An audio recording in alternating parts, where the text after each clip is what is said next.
What thing has permanently altered your body without you realizing? Story 1. In college, I was a dedicated athlete. We were constantly told that pain was temporary, but pride lasted forever. I took that to heart, pushing through injuries and discomfort, believing I was building character and strength. Over time, I paid the price. I've had 3 orthopedic surgeries, one of which failed and led to sepsis. Before I even turned 20, I was diagnosed with arthritis.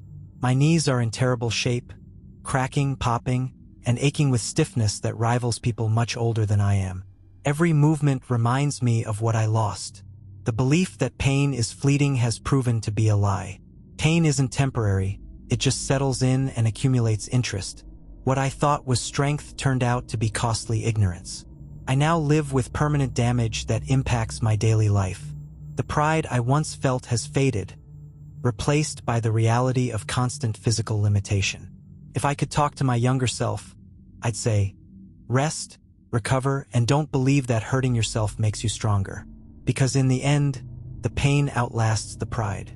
Story 2. I had breast implants for decades, assuming they were harmless. I never imagined how much they would change my body permanently. Over the years, the pressure from the implants deformed my ribs. When I finally had them removed, through an en-bloc procedure that took out the implant and its capsule in one piece, the damage was extreme. The capsules were so calcified they had to be sawed off my ribs, collarbones, sternum, and into my armpits. It was brutal. I was left disfigured. I've had 2 fat transfers to help rebuild some of the lost volume, but the liposuction caused indentations in my waist and sagging around my inner thighs. My breasts are still not symmetrical, but with a bra you can't really tell. I suffered from breast implant illness, something that now comes with a black box warning, thanks to years of advocacy. I wish I had known sooner. I wish doctors had told me about the risks. I live in a body permanently altered by something I thought was just cosmetic. And even though I've tried to fix the damage, there's no going back. I'm just grateful to be healthier now, even if I'm not whole. Story 3. Over 2 decades ago, I had a wisdom tooth removed. It seemed like a routine procedure, but something went wrong during the extraction. The dentist yanked it out in a way that damaged my jaw. The injury wasn't obvious at first, but slowly, things started to change. My jaw began to press upward unnaturally, which shifted the alignment of my face. Now, the right side of my face feels different and my jaw pops constantly. I've lost about 60% of the hearing in my right ear. I also suffer from dizzy spells that hit randomly and violently. It's been 25 years, and I still deal with the consequences. That one dental visit left a permanent mark on my health. I never connected the dots until much later, and by then it was too late. I've seen specialists, but nothing can undo the damage. It's frustrating that something as simple as removing a tooth could lead to this level of disruption in my life. I never thought I'd be living with long-term effects from a common dental procedure, but here I am, still navigating the fallout from one moment in the chair. Story 4. When I was a child and teenager, my grandmother, who owned a hair salon, insisted I needed to wax and pluck my eyebrows. She thought they were too thick and unruly, so I started waxing them into a thin, uniform shape, and I did that for nearly 20 years. I didn't realize then that repeated waxing and plucking can permanently damage hair follicles. Now, my eyebrows are patchy, thin, and barely grow back. No amount of serum or castor oil has brought them back fully. It may seem minor compared to larger health issues, but eyebrows frame the face. Losing them has changed how I look and how I feel about myself. I sometimes feel self-conscious without makeup or tinting. I never imagined something as simple as eyebrow grooming in my teens would leave permanent marks. If I could go back, I'd tell my younger self to leave them alone, to embrace their natural shape. Trends come and go, but the hair doesn't always follow. Now, I'm stuck with the result of years of trying to fit someone else's idea of beauty, and it's a daily reminder of how little things add up. Story 5. I struggled with anorexia as a teenager, and it left a lasting imprint on my body. At the time, I thought I was just losing weight, gaining control, but the damage was deeper and more enduring. Years later, my dentist was confused when I came in and my teeth were suddenly in much worse condition. My enamel had thinned dramatically. My bones, too, became fragile. Even minor bumps, like lightly hitting a wall, make me feel like I might break a bone. I didn't understand then that starving myself would rob my body of essential nutrients. Now, I live with the aftermath. I can't undo what I did to my growing body. Anorexia stole more than just time and happiness. It stole the foundation of my physical health. I look healthy now, but I'm brittle inside, literally. The smallest slip can cause cracks, both in bone and spirit. If you're a teenager reading this, please eat. Please take care of your body. You only get one, and it's not as resilient as you think. I wish I'd realized that sooner, before the damage was done. Story 6. Growing up with a large chest made me self-conscious. I started slumping my shoulders to make myself look smaller, to hide. Over time, that poor posture became permanent. Now, I suffer from chronic shoulder pain, neck stiffness, and lower back discomfort. What started as a coping mechanism to avoid attention turned into a lifelong source of pain. Eventually, I had a breast reduction in 2003. My husband at the time was against it. He liked how I looked and didn't understand the pain I was in. I had to fight him for the surgery. It took me 5 more years to leave that relationship, but the reduction was the first step in reclaiming my body and my autonomy. It was the best decision I ever made. I still have pain, but it's manageable now. I can breathe easier, move more freely. I wish I hadn't spent so many years shrinking myself, physically and emotionally, for others' comfort. Now I walk straighter, not just because of the surgery, but because I finally chose myself. Story 7. As a child, I was kept entirely out of the sun. My mother was terrified of skin cancer, so she took extreme precautions. No outdoor play, long sleeves, hats, and absolutely no vitamin D supplements. I didn't know it at the time, but this had a profound effect on my development. My bones are now fragile and prone to breaking. My teeth are weak, and the enamel shears off if I bite down too hard. My body never learned to process calcium properly. It's something I can't fix as an adult. I understand my mom thought she was protecting me, but she ended up compromising the structural health of my body. It's ironic. Go outside too much and you risk skin cancer. Avoid it completely and you risk lifelong skeletal problems. I'm now stuck with the outcome of a well-meaning but misguided decision. I live carefully, always aware of how easily I can get hurt. It's a strange way to grow up, shielded from the sun yet exposed to so much invisible harm. Story 8. I had no idea something was wrong until I passed a blood clot and noticed I was turning yellow. Literally. My skin looked like a Simpsons character. By the time I sought medical help, I was diagnosed with stage 3B cancer. A 6-centimeter tumor had been pressing against my bile ducts within my liver. It had been growing silently, without noticeable symptoms for the longest time. I still don't know how long it was inside me before my body finally screamed for help. The realization was terrifying. I went from feeling a bit off to being seriously ill in the blink of an eye. The tumor had already done significant damage. I've since undergone treatment and I'm still here, but I often wonder how different things might have been if I had recognized the signs earlier, or if there had even been signs to catch. Sometimes our bodies carry monsters without making a sound, and by the time we hear them, they've already made themselves at home. Story 9. When I was younger, I constantly listened to music through headphones at full volume. I thought I was invincible. I also went to concerts, standing right near the speakers, letting the bass vibrate through my chest. One night, a live mix engineer messed up and blasted the crowd with feedback. It hit me hard. Since then, I've had tinnitus, constant ringing in my ears. I'm only 26, but I already wear hearing aids. The ringing is louder than almost everything else. It makes conversations difficult, sleep harder, and silence unbearable. One especially bad night, I stood too close to a DJ while drunk. That decision made the ringing worse. Now everything sounds like it's underwater. People joke about loud music ruining your ears, but it's no joke. Tinnitus is relentless. It never stops. I've met people who've taken their lives over it. I'm hanging in there, but I'd give anything to go back and tell my teenage self to turn the volume down. Protect your ears. You only get 2 and they do not heal. Story 10. I had twins, and my stomach stretched far beyond what I thought was possible. After giving birth, I was left with a pot belly that wouldn't go away.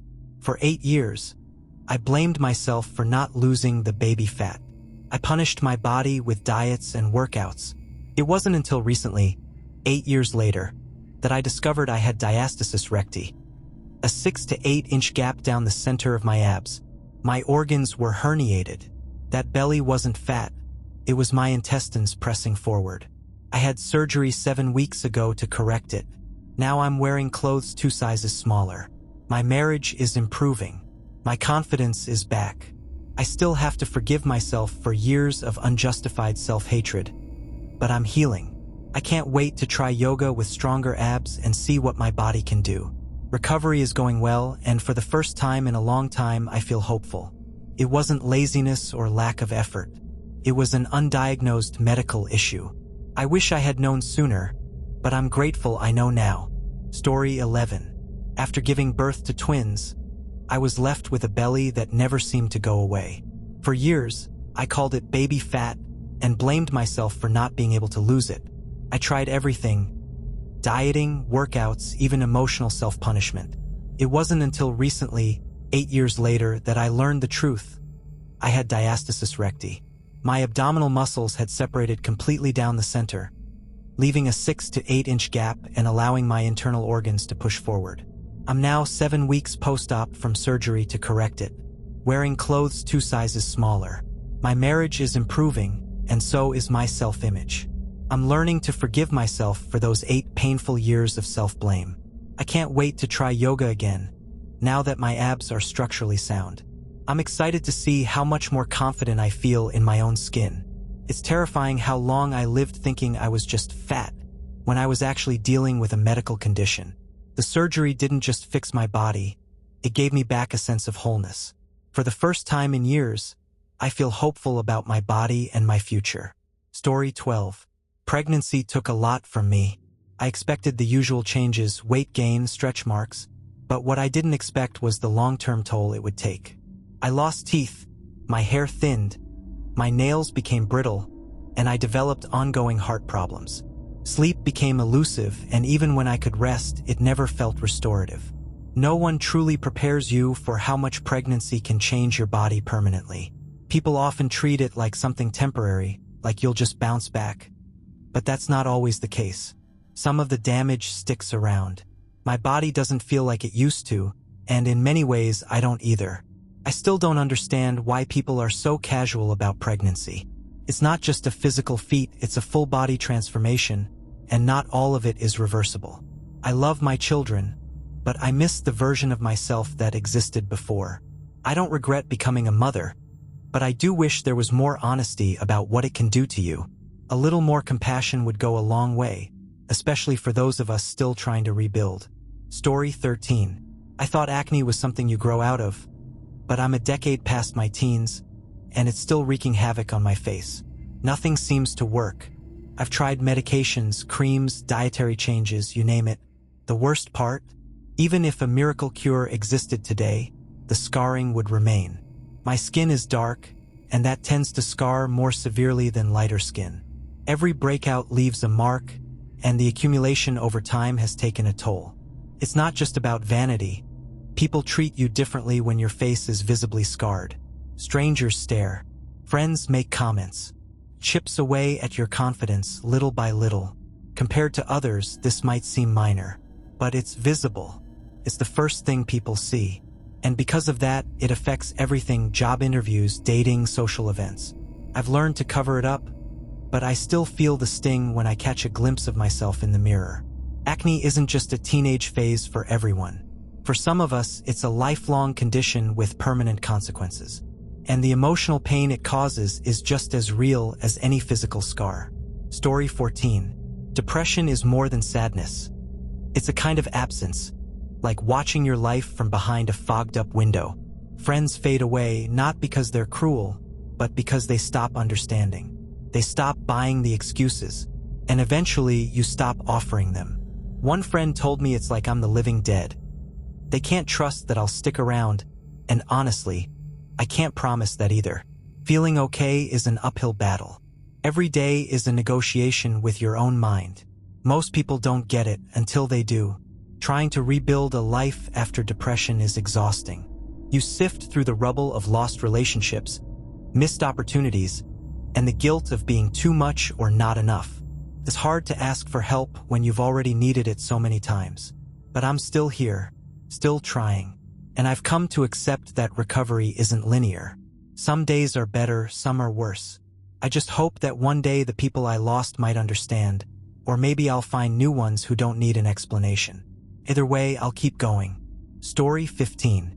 I was bitten by a tick and didn't think much of it, until fatigue and nerve pain started creeping in. Eventually, I was diagnosed with Lyme disease. Changed everything. I'm always tired now. My nerves feel like they're misfiring.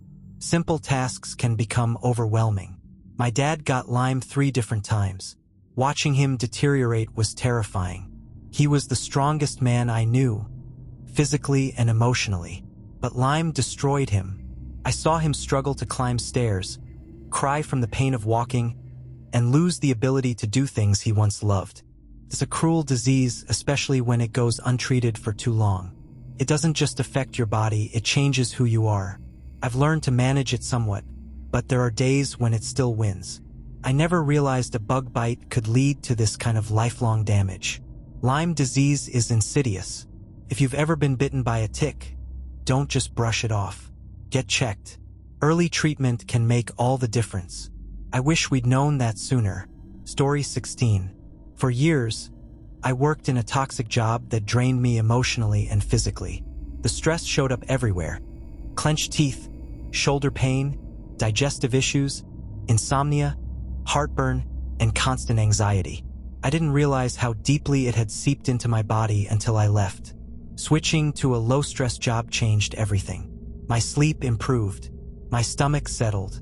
I no longer had stress dreams or woke up in a panic. My new boss actually understands emotional intelligence, unlike my previous one, who thrived on chaos. One small joy, my commute now takes me past my old office. I sometimes see familiar faces through the windows, but I just smile and keep driving. Last week, I had to go inside for business. As I walked out, I thought, yep, I made the right decision. Stress doesn't just affect your mind, it eats away at your body. I didn't realize how much it was hurting me until it stopped. Now, I protect my peace like my life depends on it, because it does. Story 17. Working night shifts seemed manageable at first. I adjusted my sleep schedule. I thought I'd adapt. But over time, my body revolted. Even when I had a perfectly timed sleep routine, I felt drained during the day and wired at night. It was like my internal clock had been scrambled. I stuck with night shifts for 2 years. The pay was decent, but the toll on my health wasn't worth it. When I finally quit, it took 6 full months for my body to feel normal again. My sleep cycle had been so thoroughly disrupted that I barely recognized what rested felt like anymore. I'll never do it again. No amount of money can make up for how disoriented and exhausted I felt. It wasn't just fatigue. It was a kind of fog that clouded everything. My concentration suffered, my mood dipped, and my relationships frayed. If you're considering night shifts long-term, think carefully. The effects don't show up all at once. But once they do, they're hard to reverse. Story 18. I've had a sleep disorder my entire life. Falling asleep, staying asleep, it's always been a struggle. I've adapted as best I can, and I'm considered high-functioning in my career. But I often wonder what I could have accomplished if I wasn't exhausted all the time. Sleep deprivation isn't just about being tired. It affects memory, focus, mood, and even immune function. I've lost count of how many times I've pushed through workdays on barely 3 hours of rest. I've tried every trick in the book, supplements, routines, blackout curtains, but nothing fixes it completely. People don't always realize how much sleep shapes your life. You can fake energy for a while, but eventually it catches up. I envy those who wake up feeling refreshed. For me, even good nights are just less bad. I'm still looking for better solutions, but I've accepted that this might be something I manage forever. It's frustrating, but I keep going, because even if I'm tired, I'm still here. Story 19. In my teens, I went through a stretch of bulimia. At the time, I thought it was temporary, something I could just stop, but it left lasting scars on my teeth, my digestion, and my hormones. Now, years later, I still deal with the fallout. My skin reacts strangely, my periods are irregular, and I have a deeply flawed relationship with food. I also suffer from random body pain that doctors can't fully explain. It all started back then, when I was barely eating and purging what little I did consume. Mentally, I wasn't prepared for how long recovery would take, or how incomplete it might feel. The body remembers, even if the mind tries to move on. I wouldn't say the damage is permanent, but it's been over a year since I really felt physically okay, and I'm still not there. If you're going through something similar, please get help. The sooner you start healing, the more of yourself you can preserve. I wish I had. Story 20. Over 2 years, I lost 70 pounds on a diet that, looking back, bordered on disordered eating. It worked for a while, but then I gained back over 100 pounds, and my body hasn't been the same since. I have symptoms similar to Cushing's syndrome. My fat is distributed differently now. I feel like I damaged my metabolism or hormones with the stress I put my body under. Doctors haven't confirmed anything officially, but I know something changed. Another person shared a similar story, lost 50 kilos, gained 30 back. It's comforting to know I'm not alone, but it's also disheartening. We pushed our bodies too far and they pushed back. Story 21. I used to be a skinny, tiny woman. I was constantly harassed or assaulted, not because I was attractive, but because I looked like an easy target. I got tired of screaming, tired of fighting, and especially tired of feeling powerless. I picked up a book by Arnie, a bench, and a basic dumbbell set. I told myself I wouldn't stop until I weighed 45 kilos, or 100 pounds of muscle. It took me 30 years, and menopause kicked in before I fully reached that goal. But by then, I was hooked. I became addicted to being fit, strong, and confident. Now I'm 75, and aside from a bit of arthritis, I'm as physically capable as most people 30 years younger. I feel amazing. Strength training gave me more than just muscle. It gave me safety, confidence, and joy. I no longer walk around afraid of being overpowered. I don't flinch anymore. I stand taller, move with purpose, and feel proud of what I've built. Age didn't stop me, fear did. And once I took control, I never looked back. Story 22. Dating the wrong person. Dating the wrong person can wreck you. I didn't realize how much until friends started telling me that I looked dead. Not sick or dying, just emotionally vacant. I stopped laughing. I stopped smiling. I was just existing. It's hard to explain the toll it takes. You rationalize the bad days, tell yourself they'll get better. But they don't. Eventually, you become a shell of yourself, and the people around you notice before you do. I got out eventually. Took time to rebuild. I had to relearn joy, how to laugh, how to be present, how to feel safe in my own skin again. Love isn't supposed to drain the life out of you. It's supposed to add to it. If someone makes you feel like you're disappearing, that's not love. It's erasure, and you deserve better. I did too. Story 23. I recently lost 160 pounds, and only now do I fully appreciate what being overweight for 20 years did to my body. I didn't notice how much pressure I was putting on my feet until it was gone. I didn't realize how exhausted I was just climbing stairs or walking short distances. Now that I'm thin, I can see the damage. My joints, especially my shoulders, are in bad shape. The weight may be gone, but the strain it left behind is permanent. I can move more freely, but I still feel the echoes of what used to be there. I wish I had taken better care of my body sooner. I wish someone had told me how much easier life could feel. But I'm also proud of what I've achieved. I'm not trying to shame anyone. I just want people to understand the physical cost of long-term obesity. I'm living proof that some damage can't be undone, even after the weight is lost. Story 24. I'm 7 months pregnant, and I've lost a surprising amount of weight, especially in my face. Looking back at old pictures, I barely recognize myself. My face used to look so bloated and puffy. Now, people keep saying I look years younger. The main difference? I stopped drinking. I didn't realize how much alcohol had aged me until I saw myself without it. I'm not going back to drinking after the baby comes. I've seen people drop 10 years off their appearance just by cutting out booze. Honestly, I feel better, sleep better, and look better.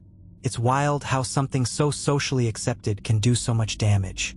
Visit an AA meeting sometime, you'll see people who've shed decades just by quitting. I wish I'd done it sooner, but I'm glad I see it now. Sobriety looks good on me. Story 25. When I lost my mom earlier this year, it felt like she took part of me with her. Literally. I joke that she took half an inch of my hairline with her. Sounds silly, but stress does strange things to your body. Grief hit me in waves. Insomnia, appetite loss, emotional breakdowns, but the physical toll caught me off guard. My hairline receded noticeably. I never thought grief could show up like that, but it did. I miss her every day, and though I laugh about the hairline, the loss runs deep. There's a part of me that still feels raw, even months later. I guess that's how grief works. It leaves marks you can't always see, and some you can. Story 26. For years, I slept on just one side of my face, thinking nothing of it. Turns out that can actually reshape your face over time. I didn't notice until I got older, but now my face is visibly asymmetrical. I used to think that was a myth, but one day I looked in the mirror and realized my cheekbone is higher on one side, my jawline more defined on the other. Subtle, but it's there, and it's not going away. It's not the end of the world, but it's weird to know that something as simple as how you sleep can leave a permanent mark. I've started trying to alternate sides now, but the change is done. Just one more example of how small habits add up over time. Story 27. In my early 20s, I worked retail in high heels, hours and hours on my feet, standing in unnatural positions. I also once jumped off a jetty in Ocean City while drunk and landed right on a sharp rock. I didn't know at the time that my unusually high arches made me prone to foot injuries like plantar fasciitis and heel spurs. Now, years later, I've had repeated flare-ups and even surgery. I can't go barefoot anymore, and I live with near-constant discomfort. I'll be 60 next year, but I walk like I'm 80. Whether you have high arches or flat feet, take care of them. Foot health isn't just about comfort, it's about mobility. And once that's gone, you feel it in every step. Story 28. A few years of CrossFit left me with permanent knee and shoulder pain. The workouts were intense, lifting heavy weights for time. It seemed efficient, but form always suffered under pressure. I've since learned that you can only have two of the following three: heavy, fast, or proper form. Never all three. Going heavy and fast is a recipe for injury, and I learned that the hard way. I still lift, but now I prioritize control and technique. I wish I had done that from the start. CrossFit was fun, but it wasn't worth the damage. Story 29. I had a hollow tonsil that was filled with gunk, and I didn't even know it. Over about 8 years, I went from mild symptoms to getting sick constantly. I had tonsillitis multiple times a year, caught every cold, and my throat always felt off. Eventually, doctors tested me for strep, even though my tonsils didn't look infected. The test came back positive. Turns out I probably had chronic strep for years. The bacteria would just hide in the hollow and recolonize my throat after every round of antibiotics. I finally cleaned out the tonsil and sanitized it with mouthwash, but the real fix came when I had my tonsils removed. It helped, but my sinuses and nose are still a mess. I probably have a staph infection that's hard to get rid of now. One tiny flaw in my body caused years of misery. I just wish it had been taken seriously sooner. Story 30. From ages 6 to 9, I had strep infections almost monthly. Every time I'd sit in urgent care for hours, get a painful throat swab, and then a shot of antibiotics in the butt. I was terrified of needles, so each visit was torture. My mom pushed for a tonsillectomy, but the pediatrician said it wasn't necessary. So the infections continued. My tonsils swelled so badly they began blocking my throat. Sometimes I'd choke on food or liquids, and my breath always smelled awful. Finally, at age 9, I got them removed. The recovery was brutal, but I haven't had a single strep infection since. It was 100% worth it. Looking back, I wish the doctors had listened to my mom sooner. Those years of constant illness were completely avoidable. Story 31. Obstructive sleep apnea is one of those things you overlook, especially if you already have other mental health struggles. You assume your tiredness and low mood are just part of that. But sleep apnea doesn't just hurt your heart. It can quietly ruin your life. A friend of mine had it bad. We shared a hotel room once and I barely slept. He spent the whole night choking, gasping, making awful noises. I woke him up a few times because it seriously sounded like he was dying. He didn't realize how serious it was until a doctor recommended a sleep study. Turns out, his blood oxygen dropped into the high 70s during sleep. The doctor told him, "If you were in the hospital and I saw these numbers, you'd be intubated." He got a CPAP machine and it changed everything. When we shared a room again in 2023, he slept silently the whole night. If you snore, feel tired all day, or are overweight, don't ignore it. Sleep apnea is more than just annoying. It's dangerous. And often, you won't know how bad it is until someone else hears it. Story 32. Sprains might seem minor, but if you don't treat them right, they can turn into something way worse. I learned that the hard way. I had a bad ankle sprain years ago and didn't rest it properly. I figured it would heal on its own, but I kept re-injuring it over and over. Eventually, I tore the ligament completely and ended up needing surgery. It was a miserable experience. Painful, inconvenient, and expensive. Another person shared a similar story. They didn't treat their sprain seriously, and now they've got a permanently swollen toe and constant clicking in the ankle. That injury happened almost 20 years ago, and they still live with the consequences. It's easy to dismiss a sprain as just a twist, but if it doesn't heal right, it can mess you up for life. I wish I'd taken it seriously from the start. Now I tell everyone, rest it, ice it, wrap it, and don't push through the pain. It's not worth it. Story 33. My parents had us doing manual labor as little kids, like real landscaping, not just helping around the house. I was maybe 5 or 6, hauling 10-pound buckets of rocks from a dumpster across the yard. My brother and I had no idea how to lift properly. No one taught us about posture or using our legs. Now we're 21 and 26, and we both have chronic back, shoulder, knee, and neck pain. Early signs of arthritis, too. It's ridiculous. We're too young to feel this broken. I remember the first time I dislocated my shoulder. I was maybe 5, trying to carry a 5-gallon bucket full of water. My arms just popped out. I didn't even know what was happening. My dad noticed and calmly popped them back in, but didn't stop the work. People laugh when I talk about it like it's a funny childhood memory, but it's not. My body is permanently affected.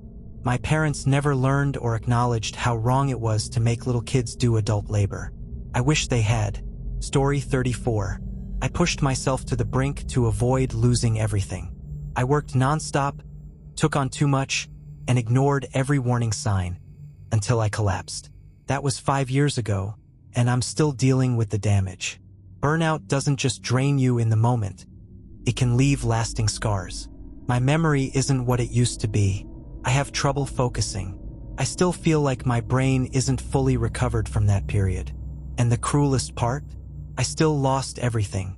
All that effort, all that sacrifice, and I still had to start over. If I could go back, I'd tell myself to stop sooner, to cut my losses before I burned out completely. If you're nearing that edge, please take a step back. Burnout isn't just about being tired. It's a full system failure, and coming back from it takes longer than you think. Story 35. When I was in 5th grade, I started punching hard surfaces to toughen my knuckles. I began light, but after a few months, I could hit walls at full force. Still hurt, but I could handle it, no broken bones. But now, years later, I can't apply force with my wrists in any direction except straight. If I try to push or twist, the pain is unbearable. Sometimes I can't even high-five or do push-ups without my hand collapsing in pain. My wrists are possibly permanently damaged. And the worst part? Adults, teachers, martial arts instructors warned me not to do it, repeatedly. But I thought I knew better. I thought I was building strength. Please, if you want to get stronger, do it the right way. Controlled resistance, proper form, and gradual increases. Not brute force. I was stupid, and now I live with the consequences. Don't be like me. Story 36. I caught COVID in May 2023. 2 months later, I was diagnosed with long COVID. I never bounced back. Before this, I worked in retail management on my feet, constantly moving. Now, I can barely manage sitting at a register part-time. I'm considering going back to school, but honestly, I don't know if I can retain the information. My memory is foggy. My energy is limited. I used to be sharp. Now, even everyday tasks feel overwhelming. Another person shared that they were a software engineer and had to stop working completely. They're on disability now. That hit me hard. I can see myself heading down the same path. My brain feels fried. I couldn't drive for the first 2 years. I can't do the job I trained for. Long COVID isn't just fatigue. It's a whole body disruption, and it's terrifying. Story 37. Psychiatric drugs are handed out so casually, but no one talks about the long-term side effects. For me, they caused serious cognitive decline. I went from reading 2 books a week to struggling with a few pages. I couldn't remember 6-digit codes long enough to type them in. I had to write everything down. I slept 12 hours a day and was still tired. I gained a massive amount of weight and couldn't lose it, even with daily workouts. Once I stopped the medication, I lost 30 kilos in 6 months without even going to the gym. The fatigue faded. I got my energy back. I also lost a lot of hair. And those are just the visible effects. The worst part?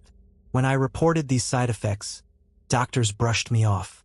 They said it was my mental illness, not the medication. It's enraging. There was no real informed consent. Just a 5-minute chat and a prescription. Be cautious and ask questions.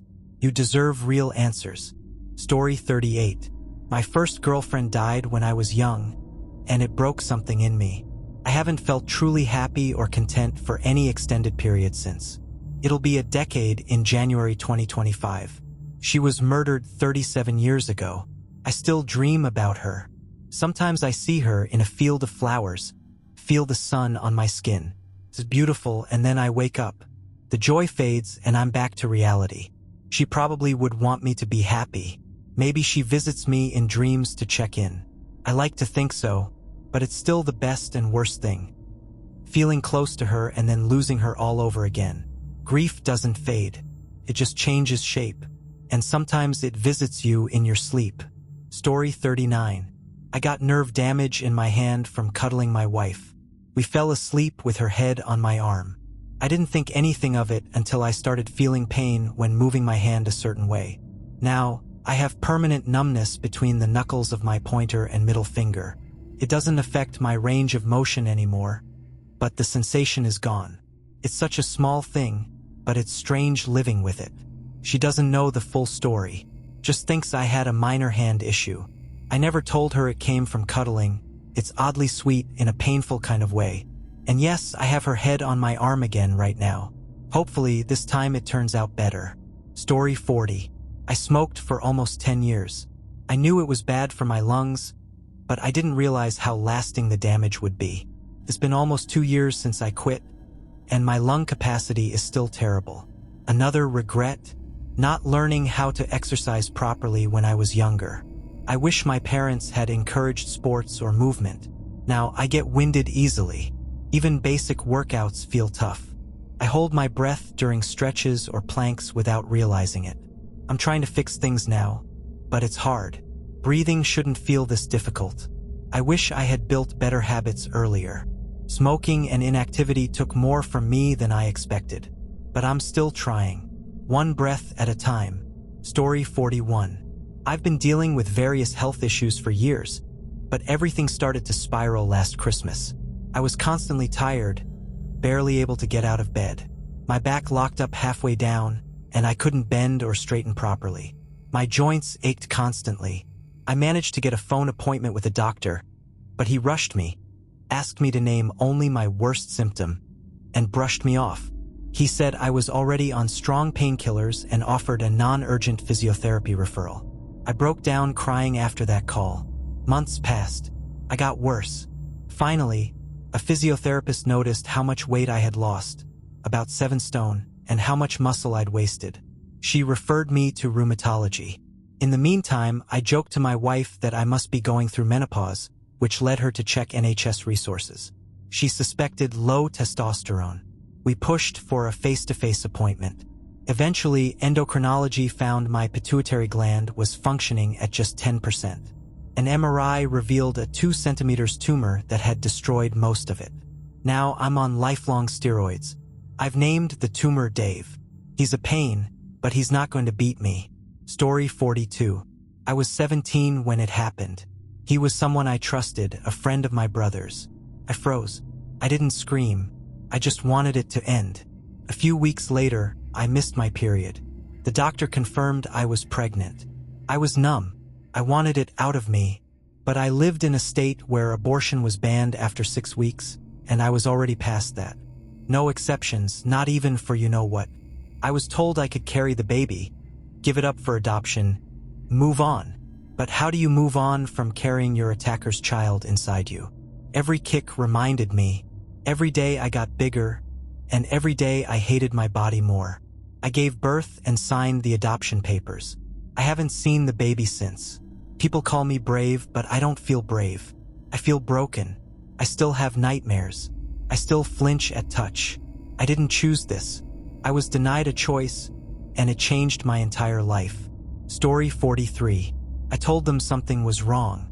I said the pain wasn't normal, that it felt like my insides were tearing apart. The ER doctor glanced at my chart, saw anxiety listed, and dismissed it as stress. For months, I bounced between specialists. They gave me antacids, antidepressants, even suggested yoga. One doctor told me to stop reading WebMD, but the pain got worse. I lost weight. My skin turned gray. Finally, one nurse ordered a scan when I came in doubled over. Stage 4 ovarian cancer. It had spread to my liver. They said if it had been caught earlier, I'd have had better odds. I wanted to scream. I knew something was wrong. But once a woman has anxiety in her file, everything else becomes invisible. We're expected to tolerate pain, to trust the system, even when it fails us again and again. Now I'm in treatment. I'm fighting, but I'm also furious. The system didn't just fail me, it almost buried me. Story 44. I turned 50 and suddenly I stopped existing. Men stopped holding doors open. Salespeople stopped offering help. My opinions were interrupted more often in meetings. I became ma'am, dear, and worst of all, ignored. No one warns you that aging as a woman isn't just about wrinkles or sagging skin. It's about invisibility. You become wallpaper in your own life. I used to turn heads when I walked into a room. Now I feel like I'm in the way. And the paradox? If you fight it, if you get Botox, wear makeup, dress younger, you're mocked for being desperate or trying too hard. If you let yourself age naturally, you're called brave in a tone that sounds a lot like pity. I didn't expect to mourn my own relevance. I didn't think I'd miss being seen. But I do. Aging shouldn't feel like erasure, but for women, too often it does. I haven't disappeared, but the world stopped looking. Story 45. People don't like it when you say you don't talk to your mom. They assume you're selfish, ungrateful, or damaged. But no one lived in my house. No one else heard the things she said. She told me I was a mistake, that I ruined her life. She'd go quiet for days, then explode over something small, like a dirty dish or a door left open. I grew up walking on eggshells, always bracing for the next outburst. I tried to fix it. Therapy, letters, even a family intervention. But she didn't want a relationship. She wanted control. And when I stopped giving it to her, she called me disrespectful. A bad daughter. So I stopped calling. It's been 3 years. Holidays are quieter. Milestones sting a little, but I breathe easier. My home feels safe. I don't have to explain myself or defend my boundaries anymore. Estrangement is not easy, but sometimes loving yourself means letting go of someone who hurt you, even if that person gave birth to you. Story 46. I got a nose job at 24. Everyone said I'd love it. You'll feel so much more confident. It's a fresh start. I went under the knife thinking I'd come out feeling beautiful. But when I woke up, my face didn't look like mine. The swelling went down, but the disconnect stayed. I avoided mirrors. My selfies all felt fake. And the worst part? Everyone kept telling me how great I looked. I smiled and thanked them, but inside, I felt like I'd erased a part of myself. When I told a friend I regretted it, she laughed. "You're just being dramatic," she said. "It's not that different." But it was different. My nose held family history, softness, character. Now it's just average, generic. I traded uniqueness for approval, and I hate that I ever felt I had to.